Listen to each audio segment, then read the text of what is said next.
Je ne sais pas si vous le saviez, mais le vrai Tarzan, l'original, croyait en Dieu. Et non seulement il croyait en Dieu, mais en plus de cela, il était musulman. Vous connaissez probablement la version de Tarzan d'après le personnage d'Edgar Rice Burroughs créé en 1912. Il s'agit d'un enfant sauvage élevé par des singes dans la jungle africaine. Il est doté de capacités physiques et intellectuelles exceptionnelles, bien qu'il vive dans un milieu sauvage. Et ce n'est qu'à l'âge adulte qu'il rencontre pour la première fois une civilisation humaine. Mais le vrai Tarzan, l'original, est beaucoup plus ancien que cela. Il a été imaginé par un philosophe musulman, Ibn Tufayl, au Moyen Âge et plus précisément au XIIe siècle. Il est l'auteur d'un livre intitulé Aï ibn Yaksan, qui est aussi le nom de son héros et sa propre version de Tarzan. Il signifie le vivant, fils de l'éveillé, mais parfois on l'appelle aussi le philosophe autodidacte. Cette œuvre, ce n'est pas juste un détail de l'histoire de la littérature arabe, c'est la deuxième œuvre la plus traduite de la littérature arabe après les Mille et une nuits. Ses qualités philosophiques et littéraires ont été louées aussi bien par Leibniz que par Renan. On pourrait donc faire un beau sujet pour la chaîne AJ+, sur l'appropriation culturelle de Aï, le Tarzan arabo-musulman original, par l'impérialisme américain. Mais moi, ce genre de questions n'est pas vraiment dans mes centres d'intérêt. Ce qui m'intéresse plutôt, c'est la façon dont Ibn Tufayl s'imagine qu'Aï, le Tarzan original, viendra admettre l'existence de Dieu, mais aussi la façon dont il va devenir musulman. Et vous allez le voir, il va l'être d'une manière qui est plutôt originale et plutôt inattendue.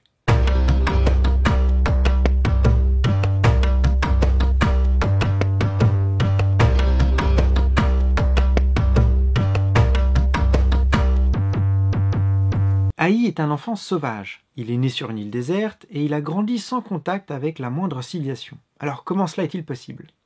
Eh bien, Ibn Tufayl nous laisse le choix entre deux scénarios. Ou bien, Aï est apparu par génération spontanée, sans père ni mère, en raison d'un milieu très propice à la vie. Ou bien, Aï serait un enfant abandonné, placé dans un coffre et livré au courant marin. Il aurait fini par échouer sur l'île où il a grandi. Dans tous les cas, Aï a ensuite été recueilli par une gazelle qui venait de perdre son faon. Elle l'a nourri et élevé comme son propre enfant. Auprès d'elle, il apprend à marcher, puis à imiter les cris des animaux, mais il comprend assez vite qu'il est quand même différent des autres animaux. Il est faible, il est nu, il est sans défense naturelle. Mais c'est grâce à son intelligence et à ses mains qu'il parvient à retourner la situation.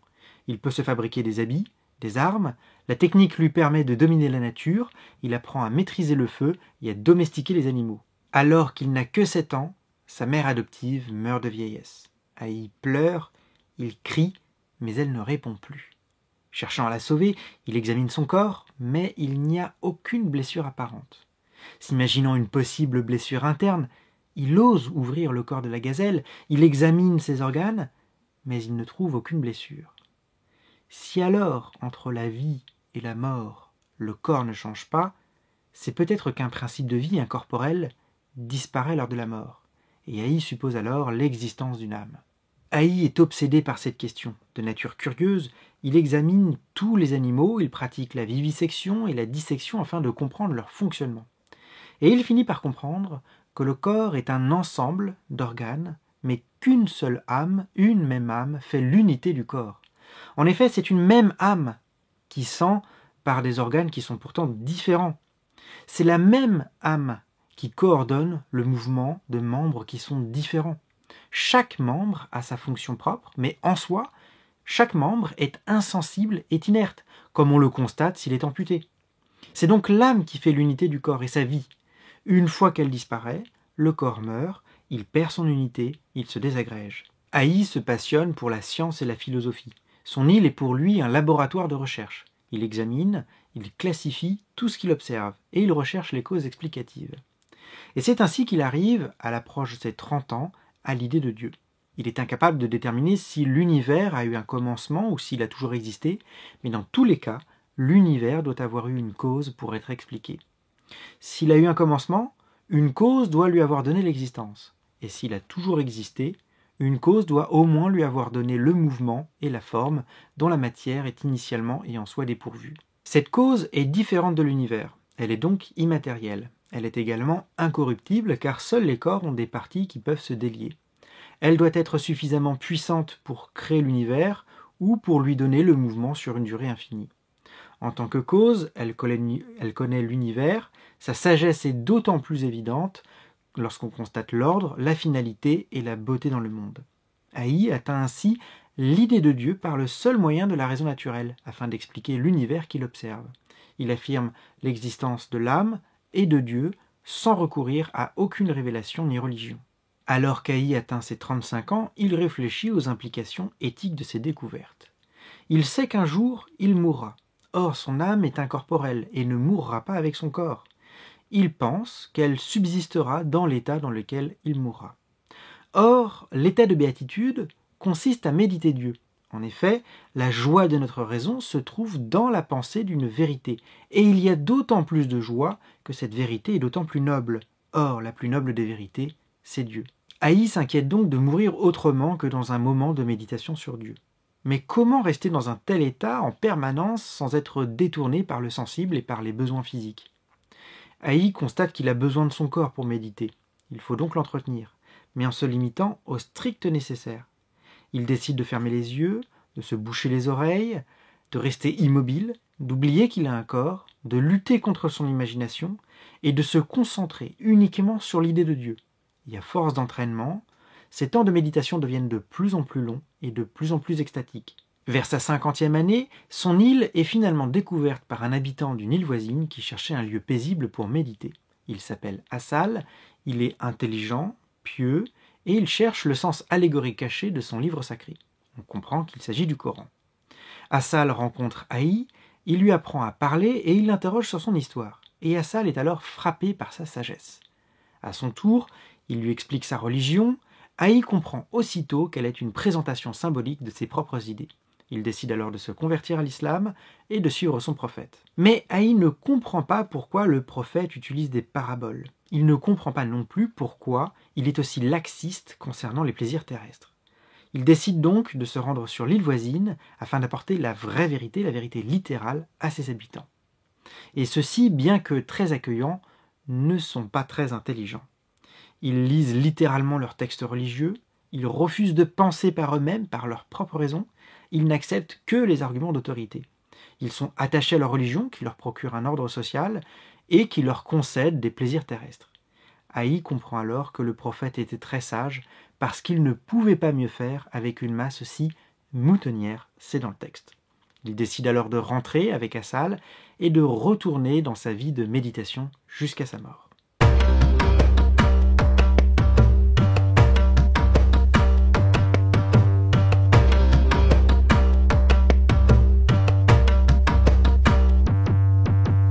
J'avoue que j'aime beaucoup l'histoire, j'aime beaucoup le récit de ce personnage qui découvre tout seul l'idée de Dieu, et j'aime aussi l'idée de le confronter ensuite à une religion révélée.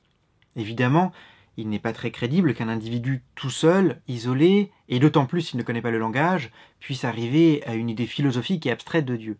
Ibn Tufayl résume surtout les idées de son temps, héritées d'une longue tradition philosophique. D'ailleurs, le texte contient des idées scientifiques et philosophiques qui sont aujourd'hui complètement obsolètes. Mais cela n'entame pas le mérite de cette œuvre. En revanche, il y a quand même 2 points qu'il faut discuter. Tout d'abord, je suis surpris de la façon dont Haï passe d'une religion naturelle, une forme de déisme, à l'islam. Ibn Tufayl présente cette adhésion comme une évidence, à partir du moment où on comprend que l'islam est une religion purement symbolique. Mais adhérer à une religion révélée, c'est admettre qu'un prophète et un message viennent de Dieu. Ce n'est pas seulement adhérer au contenu du message de cette religion. Sinon, n'importe quel philosophe ou théologien disant la vérité pourrait se prétendre prophète, simplement parce que son message est vrai. Un prophète est plus que cela. Il ne dit pas seulement la vérité, il parle au nom de Dieu. Or, le déisme tend à considérer que les prophètes et les religions révélées n'ont pas apporté suffisamment de preuves pour y adhérer. Alors pourquoi Haï, initialement déiste, accepte-t-il aussi facilement Muhammad et le Coran sans exiger davantage de preuves ? Deuxièmement, Ibn Tufayl réduit le cœur du contenu du véritable islam au déisme. Et on ne comprend donc pas quelle est l'utilité pour un déiste de se convertir. Le cœur de la vérité, c'est un déisme accessible aux hommes les plus intelligents. Et pour eux, aucune révélation n'est nécessaire.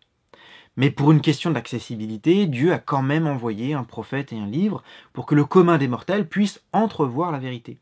Fondamentalement, cette révélation n'ajoute rien d'essentiel au déisme initial. On passe donc d'un déisme à un théisme seulement pour éclairer les moins intelligents. Alors qu'il ne connaissait rien à l'islam en tant que religion historique, Aï, simple déiste, était déjà considéré par Assal comme un bon musulman. Et lorsqu'il apprend l'existence de l'islam et ses enseignements, il n'apprend aucune vérité essentielle. Dès lors, si son déisme était suffisant, pourquoi Aï devait-il se convertir? Pourquoi faudrait-il s'intéresser aux prophètes et aux livres révélés? On pourrait penser que tout cela ne sert à rien, que tout cela est sans intérêt, mais je ne suis pas sûr que beaucoup de musulmans soient d'accord. Mais alors, il faut expliquer en quoi l'islam ajoute réellement quelque chose au déisme. J'ai vraiment beaucoup apprécié la lecture de ce livre. J'ai apprécié l'idée d'un Tarzan qui découvre seul Dieu par le moyen du raisonnement.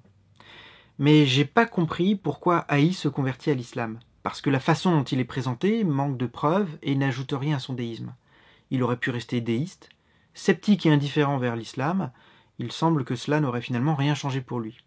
Alors on pourrait penser qu'Ibn Tufayl voulait seulement critiquer la superstition, mais il en vient à menacer l'islam lui-même. Et la seule issue est alors d'expliquer en quoi l'islam ajoute réellement quelque chose au déisme. Si vous avez aimé cette émission, n'hésitez pas à la liker et à vous abonner. Je rappelle, et ce n'est donc pas une révélation nouvelle, je rappelle que vous devez rester courtois dans l'espace réservé aux commentaires. Les arguments ad hominem sont haram. Néanmoins, si vous avez des objections ou des réponses à mes questions, je les reçois toujours comme une zakat. Et sur ce, je vous dis à très bientôt.